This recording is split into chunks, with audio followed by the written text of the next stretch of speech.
It was pitch black out by the time I was able to leave my office. I had closed the Johnson case for the night, and could still make the last bus if I hurried. I sprinted to the bus stop on the corner of 5th and Grand, and to my luck the bus had just pulled up. I ran aboard and gave my pass to the driver. He was an older man who looked at me and said, "Lucky you caught me when you did. The next bus doesn't come till tomorrow, and it looks like rain." I laughed and said I would hate to be caught out in the rain all night. The driver just said that he'd seen worse. I walked back to find a seat, and, as expected, there were plenty. Only 3 passengers were on board.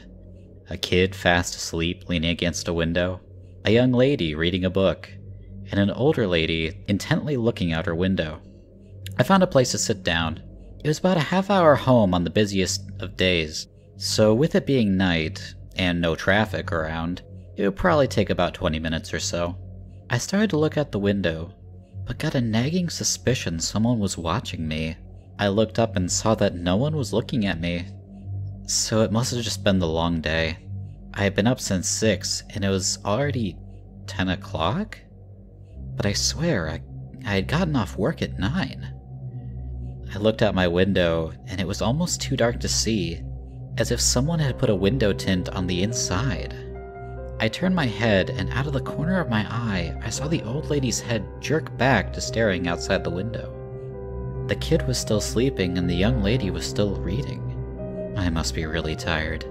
Today was just so long, and I needed to get home. I needed to get... I opened my eyes. I had 4 pairs meet mine.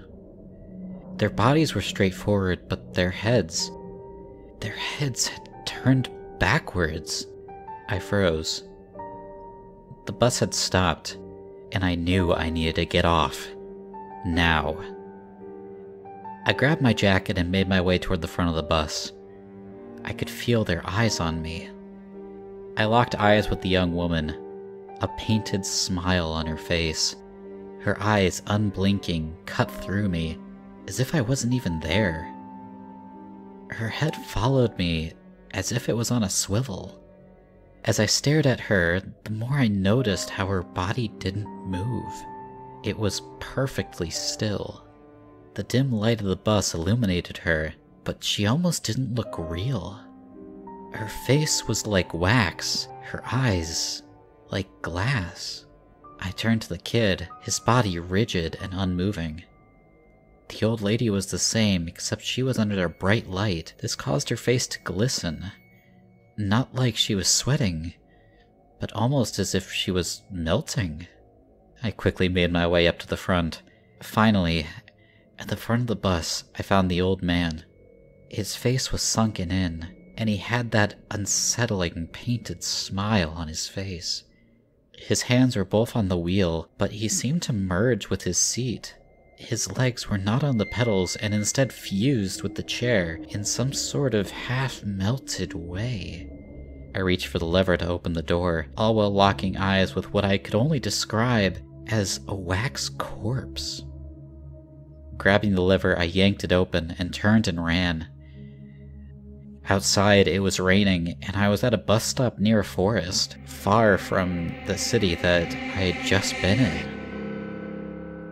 I turned and saw the old man lock eyes with me as the door slowly closed and the bus roared to life.